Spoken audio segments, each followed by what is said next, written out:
Hi everyone, welcome to Vardha M blogs YouTube channel.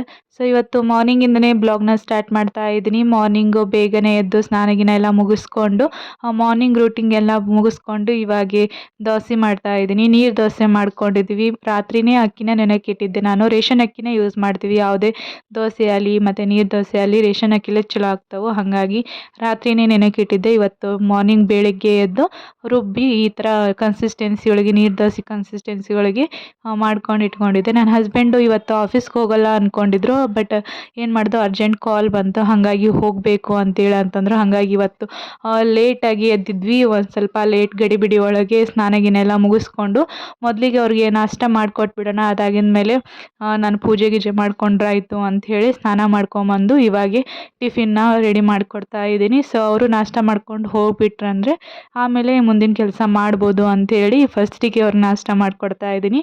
So ನಮ್ಮ ಮನೆಯಲ್ಲಿ ಅಂತೂ ನೀರು ದೋಸೆ ಫೇವ್ರೇಟ್. ಯಾವಾಗಾರು ಒಮ್ಮೆ ಮಾಡ್ಕೊತಾನೆ ಇರ್ತೀವಿ. ಅಕ್ಕಿ ದೋಸೆಗಿಂತ ನೀರು ದೋಸೆ ಸೂಪರಾಗಿರುತ್ತೆ. ಸೊ ಹಂಗಾಗಿ ಅಕ್ಕಿ ದೋಸೆ ಇಲ್ಲ ಅಂತಂದರೆ ಈ ಥರ ನೀರು ದೋಸೆ ಮಾಡ್ಕೊತಾನೆ ಇರ್ತೀವಿ. ಸೊ ಈ ರೆಸಿಪಿ ಆಲ್ರೆಡಿ ನಾನು ಯೂಟ್ಯೂಬ್ ಚಾನಲಲ್ಲಿ ಶೇರ್ ಮಾಡಿದ್ದೀನಿ. ಹಾಗಾಗಿ ರೆಸಿಪಿ ಅಂತಲೂ ಶೇರ್ ಮಾಡಲಿಕ್ಕೆ ಹೋಗಲಿಲ್ಲ, ಜಸ್ಟ್ ಹಂಗೆ ಬ್ಲಾಗಲ್ಲಿ ತೋರಿಸ್ತಾ ಇದ್ದೀನಿ. ಏನಿಲ್ಲ, ತಟ್ಟಂತೆ ಮಾಡ್ಕೋಬೋದು ನೀರು ದೋಸೆನ. ರಾತ್ರಿ ನೀವೇನಾದರೂ ಅಕ್ಕಿ ಜಸ್ಟ್ ಹಂಗೆ ಅಕ್ಕಿ ಅಷ್ಟೇ, ರೇಷನ್ ಅಕ್ಕಿನ ನೆನೆಯಕ್ಕೆ ಇಟ್ಬಿಡಬೇಕು. ನಿಮ್ಮ ಕ್ವಾಂಟಿಟಿ ಎಷ್ಟು ಬೇಕು ನೋಡಿ ಅಷ್ಟು. ಮಾರ್ನಿಂಗೇ ಎದ್ದು ಅದನ್ನು ಅಂದರೆ ಆಲ್ಮೋಸ್ಟ್ 8ರಿಂದ 10 ತಾಸು ನೆನಿಬೇಕು ಅಕ್ಕಿ. ಅಷ್ಟು ನೆನೆದ್ರಷ್ಟೇ ಚೆನ್ನಾಗಿ ಬರ್ತವೆ ದೋಸೆಗಳು. ಹಾಗಾಗಿ ರಾತ್ರಿನೇ ನೆನೆಯಕ್ಕೆ ಇಟ್ಬಿಟ್ರೆ ಮಾರ್ನಿಂಗ್ ಆರಾಮಾಗಿ ಮಾಡಿಕೊಡ್ಬೋದು, ಈಸಿಯಾಗಿ ಮಾಡಿಕೊಡ್ಬೋದು. ಇದು ಬ್ಯಾಟ್ರ್ ಇದಾಗಬೇಕು, ಫರ್ಮೆಂಟ್ ಆಗಬೇಕು ಅಂತೇನಿಲ್ಲ. ಜಸ್ಟ್ ಹಂಗೆ ರಾತ್ರಿ ನೆನೆಯಕ್ಕೆ ಇಟ್ವಿ ಅಂತಂದರೆ ಮಾರ್ನಿಂಗ್ ರುಬ್ಬಿ ತಟ್ಟಂತೆ ಮಾಡ್ಕೋಬೋದು, ಉಪ್ಪು ಸೋಡಾ ಪುಡಿ ಹಾಕಿ. ಮಾರ್ನಿಂಗ್ ಗಡಿಬಿಡಿಯಲ್ಲಿ ಎಂತನೂ ಮಾಡೋದಕ್ಕೆ ಆಗೋದಿಲ್ಲ. ಹಾಗಾಗಿ ದೋಸೆಗಳು ಏನಾದರೂ ಹಾಕಿದ್ವಿ ಅಂತಂದರೆ ಅದಕ್ಕೂ ಸಿಕ್ಕಾಪಟ್ಟೆ ಸಾಮಾನು ಆಗಿಬಿಡ್ತವೆ. ಅದನ್ನು ತಿಕ್ಕೋದಕ್ಕೂ ಅಂತೂ ಅಂದ್ರೆ ದಿನಾನೇ ಬೇಕು ಅಂತಲೇ ಹೇಳ್ಬೋದು. ಹಾಗಾಗಿ ದೋಸೆ ಆಯಿತು, ಇಡ್ಲಿ ಆಯಿತು, ಪಡ್ಡು ಇಂಥವೆಲ್ಲ ಮಾಡಕತ್ವಿ ಅಂತಂದರೆ ಸಿಕ್ಕಾಪಟ್ಟೆ ಪಾತ್ರೆಗಳನ್ನ ತಿಕ್ಕೋ ಹೊತ್ತಿಗೆ ಟೈಮ್ ಆಗಿಬಿಡುತ್ತೆ. ಅದರಲ್ಲಿ ಇವತ್ತಂದರೂ ಲೇಟಾಗಿ ಕೂಡ ಎದ್ವಿ. ನನ್ನ ಹಸ್ಬೆಂಡ್ ಆಫೀಸ್ಗೆ ಹೋಗಲ್ಲ ಅಂದ್ಕೊಂಡು, ಬಟ್ ಏನು ಮಾಡೋದು, ಹೋಗಬೇಕು, ಅರ್ಜೆಂಟ್ ಕಾಲ್ ಇದೆ ಮತ್ತು ಮೀಟಿಂಗ್ ಕೂಡ ಇದ್ದಾವೆ ಅಂತೇಳಿ ಅಂತಂದು ಹೋಗ್ತಾ ಇದ್ದಾರೆ. ಸೊ ಹಂಗಾಗಿ ಬೇಗ ಬೇಗನೆ ಪಟ್ಟಂತೆ ಮಾಡಿಕೊಡ್ತಾ ಇದ್ದೀನಿ. ಸೊ ಆಲ್ಮೋಸ್ಟ್ ಇವಾಗ ನಾವು ಮಾಡೋ ಟೈಮಿಗೆ ಅಂದರೆ 10:30 ಆಗೇ ಬಿಡ್ತು. ಹಾಗಾಗಿ ಅವ್ರಿಗೆ ಪಟ ಪಟ ಹಾಟ್ ಬಾಕ್ಸ್ ಒಳಗೆ ಹಾಕಿಬಿಟ್ರೆ ಅವರು ಕಾಲಲ್ಲಿದ್ದಾರೆ, ಮೀಟಿಂಗ್ ಇದೆ ಅಂಥೇಳಿ. ಸೊ ಹಂಗಾಗಿ ಹಾಟ್ ಬಾಕ್ಸ್ ಒಳಗೆ ಹಾಕಿಟ್ಬಿಟ್ರೆ ಸೇಮ್ ಬಿಸಿ ಬಿಸಿಯಾಗಿ ಸಾಫ್ಟಾಗಿ ಆಗ್ತವೆ ಇನ್ನೂ ಕೂಡ. ಸೊ ಹಂಗಾಗಿ ಹಾಟ್ ಬಾಕ್ಸ್ ಒಳಗೆ ಹಾಕಿಡ್ತಾ ಇದ್ದೀನಿ. ಯಾವ ಥರ ಬಂದಿದ್ದಾವೆ ಅಂತ ದೋಸೆ ಇಲ್ಲಿ ತೋರಿಸ್ತೀನಿ, ನೋಡ್ಬೋದು. ಸೊ ಚಟ್ನಿ ಕೂಡ ಸಖತ್ತಾಗಿ ಬಂದಿತ್ತು ಇವತ್ತು ಮಾಡಿದ್ದು. ಅದನ್ನು ಇನ್ನೊಮ್ಮೆ ಯಾವಾಗಾದರೂ ರೆಸಿಪಿನ ಶೇರ್ ಮಾಡ್ತೀನಿ. ಇವಾಗೆ ನನ್ನ ಹಸ್ಬೆಂಡ್ ಕೂಡ ಸ್ನಾನ ಮಾಡ್ಕೊಂಬಂದರು. ಹಾಗಾಗಿ ಟಿಫಿನ್ನ ರೆಡಿ ಮಾಡಿಕೊಟ್ಟು ಅವ್ರಿಗೆ ಕೊಡ್ತಾ ಇದ್ದೀನಿ. ಸೊ ನಾನು ಸ್ನಾನ ಮಾಡ್ಕೊಂಬಂದಿದ್ನಲ್ವ, ಹಾಗಾಗಿ ಪೂಜೆ ಅರಕ್ಲಿಯಾಗಿ ನಿಂತಿತ್ತು. ಹಾಗಾಗಿ ಪೂಜೆಗೆ ಮಾಡೋಣ ಅಂತೇಳಿ ಮಾಡ್ತಾ ಇದ್ದೀನಿ. ನನ್ನ ಹಸ್ಬೆಂಡ್ ಕೂಡ ಟಿಫಿನ್ ಮಾಡಿಕೊಂಡು ಅವರು ಆಫೀಸ್ಗೆ ಹೋಗ್ತಾರೆ ಅಲ್ವಾ, ಹಾಗಾಗಿ ಬಡ ಬಡ ಪೂಜೆ ಎಲ್ಲ ಮುಗಿಸ್ಕೊಂಬಿಡೋಣ. ಅದಾಗಿದ್ಮೇಲೆ ನಾನು ನನ್ನ ಮಗಳು ಊಟ ಮಾಡಿದ್ರಾಯಿತು, ಅಂದರೆ ನಾಷ್ಟ ಮಾಡಿದ್ರಾಯಿತು ಅಂತ ಅಂದ್ಕೊಂಡು ಫಸ್ಟಿಗೆಲ್ಲ ಪೂಜೆ ಮುಗಿಸ್ಕೊತಾ ಇದ್ದೀನಿ. ಇವತ್ತು ಶುಕ್ರವಾರ ಬೇರೆ, ಹಾಗಾಗಿ ಕಳಸ ಎಲ್ಲ ತೆಗೆದು ಪೂಜೆ ಎಲ್ಲ ಮಾಡಿದೆ. ಚೆನ್ನಾಗಾಗಿತ್ತು ಇವತ್ತು ಪೂಜೆ ಕೂಡ. ಸೊ ಹಂಗಾಗಿ ಆ ಕ್ಲಿಪ್ ತೊಗೊಳ್ಲಿಕ್ಕೆ ಆಗಲಿಲ್ಲ. ಅದಕ್ಕೆ ನನ್ನ ಹಸ್ಬೆಂಡ್ ಕೂಡ ಆಫೀಸ್ಗೆ ಹೋದರು. ಅದಾಗಿದ್ಮೇಲೆ ಸುಮಾರು 11:30 ಅನ್ಕೋತೀನಿ. ನನ್ನ ಮಗಳು ಕೂಡ ಮಲ್ಕೊಂಡಿದ್ದಾಳೆ. ಸೊ ಹಂಗಾಗಿ ನನ್ನ ಹಸ್ಬೆಂಡ್ ಮಾರ್ನಿಂಗ್ ಬೇಗನೆ ಹೋಗಿ ಒಂದು ಸ್ವಲ್ಪ ತರಕಾರಿ ಅದೆಲ್ಲ ಖಾಲಿಯಾಗಿತ್ತು, ಹಾಗಾಗಿ ತರಕಾರಿ ಅಂತ ತೊಗೊಂಬಂದಿದ್ರು. ಸೊ ಅದನ್ನೆಲ್ಲ ಹೊಂದಿಸಿ ಇಟ್ಕೊತಾ ಇದ್ದೀನಿ ಫ್ರಿಜ್ಜಲ್ಲಿ. ಸೊ ಮೊದಲಿಗೆ ಹಾಗೆ ಮೊದಲು ತೊಳೆದು ಎಲ್ಲ ಇಟ್ಕೊತಾ ಇದ್ದೆ, ಅದು ಒಂದು ಸ್ವಲ್ಪ ಕೊಳ್ತಂಗೆ ಆಗ್ತಾಯಿತ್ತು ಫ್ರಿಜ್ಜಲ್ಲಿ. ಸೊ ಹಂಗಾಗಿ ಇವಾಗ ತಂದಿದ್ವೆಲ್ಲ ಹಾಗೆ ಇಟ್ಟು ಯೂಸ್ ಮಾಡಬೇಕಾದ್ರೆ ತೊಳ್ಕೊಂಡ್ರಾಯ್ತು ಅಂತೇಳಿ ಇವಾಗ ಹಾಗೆ ಕವರ್ ಒಳಗೆ ಹಾಕ್ತಾ ಇದ್ದೀನಿ. ಸೊ ಒಂದಿಷ್ಟು ಐಟಮ್ಸ್ ಬಿಟ್ಟು ಬಂದಿದ್ರು, ಹಾಗಾಗಿ ಆರ್ಡ್ರ್ ಮಾಡ್ಕೊಂಡ್ರೆ ಆಯ್ತು ಬಿಡು ಅಂಥೇಳಿ. ಸೊ ಅವ್ರು ತಂದಿದ್ವೆಲ್ಲ ಸಪ್ರೇಟ್ ಮಾಡಿಕೊಂಡು ವೆಜಿಟೇಬಲ್ಸ್ನ ಫ್ರಿಜ್ ಒಳಗೆ ಇಟ್ಕೊತಾ ಇದ್ದೀನಿ.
ಬೆಂಗಳೂರು ಮಾರ್ಕೆಟಲ್ಲಿ ಇಷ್ಟ ಆಗೋದಂತಂದರೆ ಈ ಹೂಗಳು ಎಷ್ಟು ಚೆನ್ನಾಗಿರ್ತವೆ ಅಂದರೆ ಸಖತ್ತಾಗಿರ್ತವೆ.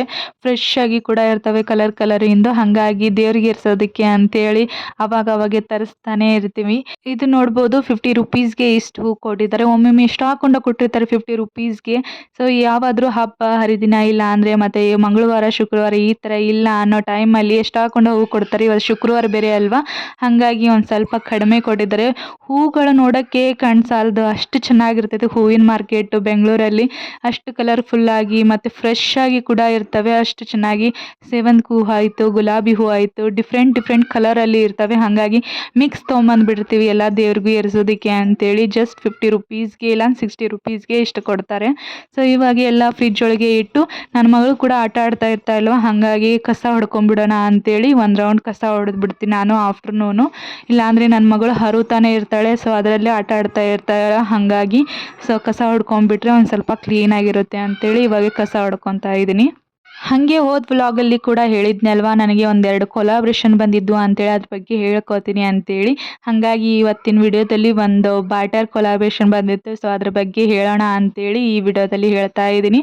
ಸೊ ಅದನ್ನು ಆ ಟೈಮಲ್ಲಿ ನನಗೆ ಆರ್ಡ್ರ್ ರಿಸೀವ್ ಆದಾಗೆ ಒಂದು ಕ್ಲಿಪ್ನ ರೆಕಾರ್ಡ್ ಮಾಡ್ಕೊಂಡಿದ್ದೆ. ಹಾಗಾಗಿ ಈ ವಿಡಿಯೋದಲ್ಲಿ ತೋರಿಸ್ತೀನಿ. ಸೊ ಎಲ್ಲ ಇನ್ಫಾರ್ಮೇಷನ್ ಇದರಲ್ಲಿ ಹೇಳೋಕ್ಕೆ ಟ್ರೈ ಮಾಡ್ತೀನಿ. ಸೊ ಬನ್ನಿ ಯಾವುದು ಅಂತೇಳಿ ತೋರಿಸ್ತೀನಿ. ಸೊ ನೋಡ್ಬೋದು ಇದೆ ಎಷ್ಟು ಖುಷಿಯಾಗಿಬಿಟ್ಟಿತ್ತು ನನಗೆ, ಯಾಕಂದರೆ ಆ್ಯಸ್ ಎ ಸ್ಮಾಲ್ ಕ್ರಿಯೇಟರ್ ಒಂದು ಬ್ಯಾಟರ್ ಕೊಲಾಬ್ರೇಷನ್ ಬಂದಿದೆ ಅಂತಂದರೆ ಸಿಕ್ಕಾಪಟ್ಟೆ ಖುಷಿಯಾಗುತ್ತೆ. ಎಲ್ಲರಿಗೂ ಗೊತ್ತಿರುತ್ತೆ ಸೊ ಕ್ರಿಯೇಟರ್ಸ್ಗೆ. ಸೊ ಹಂಗಾಗಿ ಇದು ನನ್ನ ಫಸ್ಟ್ ಬ್ಯಾಟರ್ ಕೊಲಾಬ್ರೇಷನು. ಹಾಗಾಗಿ ಓಪನ್ ಮಾಡೋ ಮುಂದೆ ಫುಲ್ ಎಕ್ಸೈಟ್ಮೆಂಟ್, ಹಾಗೆ ರಿಸೀವ್ ಮಾಡೋದಕ್ಕೆ ಕೈಯಾಗಿ ನಿಂದ್ರತಾನೇ ಇದ್ದಿದ್ದಿಲ್ಲ, ಅಷ್ಟು ಖುಷಿ ಎಕ್ಸೈಟ್ಮೆಂಟ್ ಇತ್ತು. ಸೊ ಹಂಗಾಗಿ ಓಪನ್ ಮಾಡೋಕ್ಕೆ ಅಷ್ಟು ದಡಮಡಿಸ್ತಾ ಇದ್ದೆ ನಾನು. ಸೊ ಅದು ಓಪನ್ ಕೂಡ ಆಗ್ತಿಲ್ಲ, ಅಷ್ಟು ಪ್ಯಾಕ್ ಮಾಡಿಬಿಟ್ಟಿದ್ರು ಅಷ್ಟು ಗಟ್ಟಿಯಾಗಿ. ಸೊ ಹಂಗಾಗಿ ಅದನ್ನೇ ಹೇಳ್ತಾ ಇದ್ದೀನಿ, ನೋಡ್ಬೋದು ವಿಡಿಯೋದಲ್ಲಿ. ಮತ್ತು ಎಕ್ಸೈಟ್ಮೆಂಟ್ ಕೂಡ ಇತ್ತು, ಫಸ್ಟ್ ಬ್ಯಾಟರ್ ಕೊಲಾಬ್ರೇಷನ್ ಅಲ್ವಾ, ಹಾಗಾಗಿ. ಸೊ ಇದ್ರ ಬಗ್ಗೆ ವಿಡಿಯೋ ಕೂಡ ನಾನು ಇನ್ಸ್ಟಾಗ್ರಾಮಲ್ಲಿ ಶೇರ್ ಮಾಡಿದ್ದೀನಿ, ಯಾವ ಥರ ಕೊಲಾಬ್ರೇಷನ್ ಮಾಡಿದ್ದೀನಿ, ಯಾವ ಥರ ವಿಡಿಯೋ ಎಡಿಟಿಂಗ್ ಮಾಡಿದ್ದೀನಿ ಅಂಥೇಳಿ ನನ್ನ ಕೊಲಾಬ್ರೇಷನಲ್ಲಿ. ಸೊ ಅದನ್ನು ಇನ್ಸ್ಟಾಗ್ರಾಮಲ್ಲಿ ಶೇರ್ ಮಾಡಿದ್ದೀನಿ. ಸೊ ಇದು ಬಿ ಬ್ಲಂಟ್ ಅವ್ರದ್ದು ಕಂಪ್ನಿಯವ್ರದ್ದು, ಬ್ರ್ಯಾಂಡ್ ಅವ್ರದ್ದು. ಸೊ ಹಂಗಾಗಿ ಅವ್ರದ್ದು ನಮ್ಮದೇ ಕೊಲಾಬ್ರೇಷನ್ ಬಂದಿತ್ತು.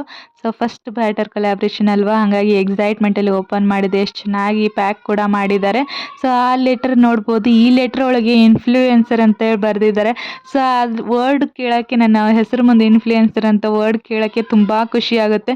ಸೊ ಇದು ಫಸ್ಟ್ ಆಗಿರೋದ್ರಿಂದ ನನಗೆ ಒಳ್ಳೆ ಮೆಮೊರಿ ಮತ್ತು ಮೆಮೊರೇಬಲ್ ಕೂಡ ಅಂತ ಹೇಳ್ಬೋದು. ಸೊ ಈ ಥರ ಪ್ಯಾಕ್ ಮಾಡಿದ್ದಾರೆ. ಈ ಪ್ರಾಡಕ್ಟ್ ಯಾವುದು ಎಂತ ಇದ್ರ ಬಗ್ಗೆ ಎಲ್ಲ ಇನ್ಫಾರ್ಮೇಷನ್ನ ನಾನು ಇನ್ಸ್ಟಾಗ್ರಾಮಲ್ಲಿ ವಿಡಿಯೋ ಮಾಡಿ ಹಾಕಿದ್ದೀನಿ. ಇಂಟ್ರೆಸ್ಟ್ ಇದ್ದರೆ ಒಮ್ಮೆ ಚೆಕ್ ಮಾಡಿ. ಹಾಗೆ ಈ ಪ್ರಾಡಕ್ಟ್ ಲಿಂಕ್ ಏನಾದರೂ ಬೇಕು ಅಂದರೆ ಇನ್ಸ್ಟಾಗ್ರಾಮಲ್ಲಿ ಲಿಂಕ್ ಅಂತ ಕಮೆಂಟ್ ಮಾಡಿ ಈ ವಿಡಿಯೋ ತೆಳಗೆ. ಸೊ ನಾನು ಲಿಂಕ್ನ ಸೆಂಡ್ ಮಾಡಿಕೊಡ್ತೀನಿ. ಸೂಪರಾಗಿ ಬಂದಿದೆ ಪ್ರಾಡಕ್ಟ್. ಪರ್ಸ್ನಲಿ ತುಂಬಾ ಇಷ್ಟ ಆಯಿತು ಯೂಸ್ ಮಾಡಿದ ಮೇಲೆ. ಸೊ ಹಂಗಾಗಿ ಇದು ಪ್ರಾಡಕ್ಟ್ ಡೀಟೇಲ್ಸ್ ಎಲ್ಲ ನಾನು ಇನ್ಸ್ಟಾಗ್ರಾಮಲ್ಲಿ ಸಿಗುತ್ತೆ. ಸೊ ಹಂಗಾಗಿ ಈ ವಿಡಿಯೋದಲ್ಲಿ ನಾನು ಜಸ್ಟ್ ಹಂಗೆ ಎಕ್ಸೈಟ್ಮೆಂಟ್ ವಿಡಿಯೋ ಅಷ್ಟೇ ಶೇರ್ ಮಾಡ್ತಾ ಇದ್ದೀನಿ. ಇದು ನನ್ನ ಫಸ್ಟ್ ಬ್ಯಾಟರ್ ಕೊಲಾಬ್ರೇಷನ್, ಹಾಗಾಗಿ ಸೊ ಸಿಕ್ಕಾಪಟ್ಟೆ ಖುಷಿ ಆಯಿತು. ಹಾಗೆ ಇದೇ ಥರನೇ ಒಂದು ಪೇಯ್ಡ್ ಕೊಲಾಬ್ರೇಷನ್ ಕೂಡ ಬಂದಿದೆ. ಅದು ಯಾವುದು ಅಂತೇಳಿ ನೆಕ್ಸ್ಟ್ ವ್ಲಾಗಲ್ಲಿ ತೋರಿಸ್ತೀನಿ. ಇವಾಗೆ ಸುಮಾರು 1 ಗಂಟೆ ಹಂಗೆ ಆಗಿತ್ತು. ಹಾಗಾಗಿ ಅಡುಗೆ ಮಾಡ್ಕೊಂಬಿಡೋಣ, ಹೆಂಗೂ ನನ್ನ ಮಗಳು ಮಲ್ಕೊಂಡಿದ್ದಾಳೆ, ಅವಳು ಹೇಳೋ ಅಷ್ಟರಿಗೆ ಅಡುಗೆ ಮಾಡ್ಕೊಂಬಿಡೋಣ ಅಂತೇಳಿ ಮಾಡ್ಕೊತಾ ಇದ್ದೀನಿ. ಸೊ ಇವಾಗೇನಿಲ್ಲ, ಲಂಚ್ ಜಸ್ಟ್ ರೈಸ್ ಸಾಂಬಾರು ಅಷ್ಟೇ ಮಾಡ್ಕೊಳ್ಳೋಣ. ನೀನು ರಾತ್ರಿ ರೊಟ್ಟಿ ಅದು ಮಾಡ್ಕೊಂಡಿದ್ದೆ ನಾನು, ಹಾಗಾಗಿ ರಾತ್ರಿ ನನ್ನ ಹಸ್ಬೆಂಡ್ಗೆ ಕೇಳಿ ಒಂದು ಯಾವುದಾದ್ರೂ ಪಲ್ಯ ಮಾಡ್ಕೊಂಡ್ರೆ ಆಯಿತು ಅಂತೇಳಿ ಇವಾಗ ಜಸ್ಟ್ ಅನ್ನ ಸಾಂಬಾರು ಮಾಡ್ಕೊತಾ ಇದ್ದೀನಿ, ನನ್ನ ಮಗಳಿಗೂ ಆಗುತ್ತೆ ಅಂಥೇಳಿ. ಸೊ ಇವಾಗ ನುಗ್ಗೆಕಾಯಿ ತಂದಿದ್ರು ಮಾರ್ನಿಂಗ್ ನನ್ನ ಹಸ್ಬೆಂಡು, ಹಾಗಾಗಿ ನುಗ್ಗೆಕಾಯಿ ಸಾಂಬಾರೇ ಮಾಡಿಬಿಡೋಣ ಅಂತೇಳಿ ನುಗ್ಗೆಕಾಯಿ ಸಾಂಬಾರಿಗೆ ಏನೇನು ಬೇಕು ನೋಡಿ ಅದನ್ನೆಲ್ಲ ಹೆಚ್ಚಿಟ್ಕೊತಾ ಇದ್ದೀನಿ.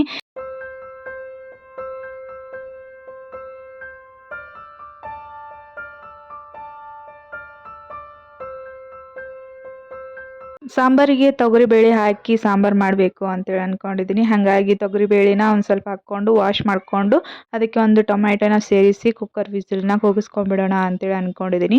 ಸೊ ಈ ವಿಡಿಯೋದಲ್ಲಿ ನಾನು ರೆಸಿಪಿ ಏನು ಶೇರ್ ಮಾಡ್ತಾ ಇಲ್ಲ, ಇದನ್ನ ಸಾಂಬಾರು ಮಾಡೋದಕ್ಕೆ ಏನೇನು ಬೇಕು ನೋಡಿ ಅದನ್ನಷ್ಟೇ ತೋರಿಸ್ತಾ ಇದ್ದೀನಿ. ಫುಲ್ ರೆಸಿಪಿನ ನಾನು ಲೈವ್ ಮಾಡಿ ತೋರಿಸಿದ್ದೀನಿ, ಲೈವ್ ಸೆಕ್ಷನಲ್ಲಿದೆ.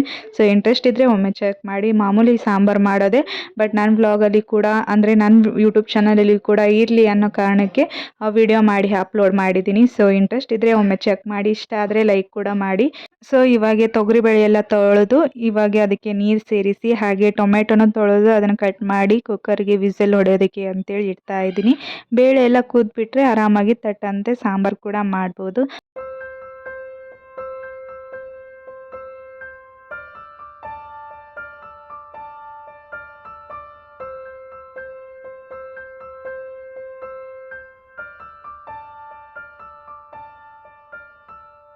ಇವಾಗ ಈ ನುಗ್ಗೆಕಾಯಿನೆಲ್ಲ ಸಣ್ಣಗೆ ಕಟ್ ಮಾಡ್ಕೊತಾ ಇದ್ದೀನಿ. ಫಸ್ಟಿಗೆಲ್ಲ ತೊಳೆದು ಅದ್ರ ಮೇಲ್ಗಡೆ ಎಲ್ಲ ಸಿಪ್ಪೆ ಇರುತ್ತೆ ಅಲ್ವಾ, ಅದನ್ನು ತಕ್ಕೊತಾ ಇದ್ದೀನಿ. ಅದನ್ನ ತಕ್ಕೊಂಡಿದ್ಮೇಲೆ ನಿಮ್ಗೆ ಯಾವ ಶೇಪ್ ಬೇಕು ನೋಡಿ ಆ ಶೇಪ್ ಕಟ್ ಮಾಡ್ಕೋಬೋದು.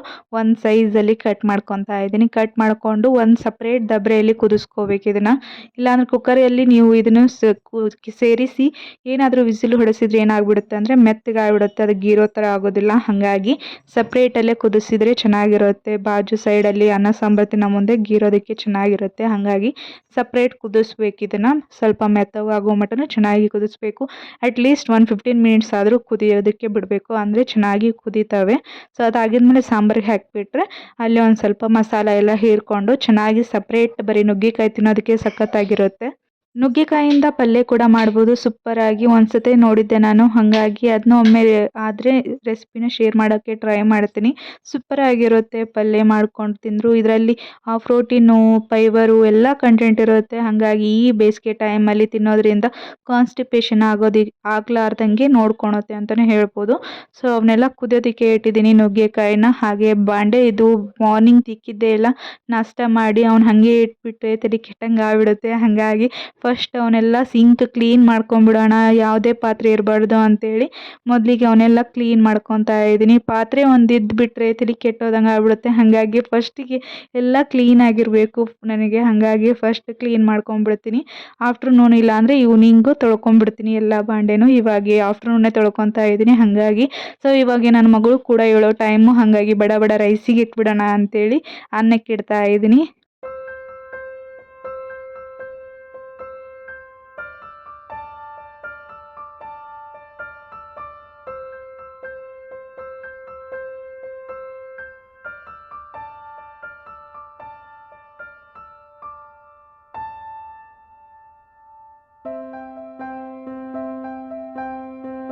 ಇವಾಗ ಬೇಳೆ ಎಲ್ಲ ಕುಕ್ಕರ್ನ ಕೂಗಿಸ್ಕೊಂಡಿದ್ದೀನಿ. ಒಂದು 4 ಕುಕ್ಕರ್ ವಿಸಿಲ್ ಕೂಗಿಸ್ಕೊಂಡ್ರೆ ತೊಗರಿಬೇಳೆ ಎಲ್ಲ ಕೂದ್ಬಿಡುತ್ತೆ. ಹಾಗಾಗಿ ಆ ಕುಕ್ಕರ್ನ ತೆಗೆದು ಇವಾಗ ರೈಸಿಗೆ ಇಡ್ತಾ ಇದ್ದೀನಿ. ಈ ಕಡೆ ನುಗ್ಗೆಕಾಯಿನೂ ಆಲ್ಮೋಸ್ಟ್ ಕುದ್ದಿದ್ದಾವೆ. ಸೊ ಇನ್ನೂ ಸ್ವಲ್ಪ ಕುದಿಬೇಕು. ಸೊ ಇದಿಷ್ಟು ರೆಡಿ ಆಗಿಬಿಟ್ರೆ ಸಾಂಬಾರು ಮಾಡೋದಕ್ಕೂ ರೆಡಿ ಆಗುತ್ತೆ. ಸೊ ಸಾಂಬಾರು ರೆಸಿಪಿನ ಆಲ್ರೆಡಿ ಲೈವ್ ಸೆಕ್ಷನಲ್ಲಿ ಮಾಡಿ ತೋರಿಸಿದ್ದೀನಿ, ಒಮ್ಮೆ ಚೆಕ್ ಮಾಡಿ ಇಂಟ್ರೆಸ್ಟ್ ಇದ್ದರೆ. ಐ ಹೋಪ್ ಈ ಕಂಪ್ಲೀಟ್ ವ್ಲಾಗ್ ನಿಮಗೂ ಕೂಡ ಇಷ್ಟ ಆಗಿರ್ಬೋದು. ಶಾರ್ಟ್ ಆ್ಯಂಡ್ ಸ್ವೀಟಾಗಿ ಮಾಡಿದ್ದೀನಿ ಇವತ್ತಿನ ವ್ಲಾಗು. ಹಾಗೆ ನನ್ನ ಲಂಚ್ ರೆಸಿಪಿನೂ ಈ ಒಂದು ಪ್ಲೇಟಲ್ಲಿ ಡೆಕೋರೇಟ್ ಮಾಡಿ ಇಟ್ಟಿದ್ದೀನಿ, ನೋಡ್ಬೋದು. ಇಷ್ಟ ಆಗಿತ್ತು ಇವತ್ತಿನ ಲಂಚು. ರೈಸ್, ಸಾಂಬಾರು ಮತ್ತು ಒಂದೆರಡು ಚಕ್ಲಿ ಇಟ್ಕೊಂಡಿದ್ದೀನಿ. ಸೊ ನನ್ನ ಮಗಳಿಗೂ ಕೂಡ ಊಟ ಮಾಡಿಸಿ ನಾನು ಕೂಡ ಊಟ ಮಾಡಬೇಕು. ಇಷ್ಟ ಆಗಿತ್ತು ಶಾರ್ಟ್ ಆ್ಯಂಡ್ ಸ್ವೀಟ್ ಆಗಿರೋ ವ್ಲಾಗು. ನಿಮಗೂ ಕೂಡ ಇಷ್ಟ ಆದರೆ ಲೈಕ್, ಶೇರ್, ಕಾಮೆಂಟ್ ಮಾಡಿ ಹಾಗೆ ಸಬ್ಸ್ಕ್ರೈಬ್ ಮಾಡಿ. Thank you.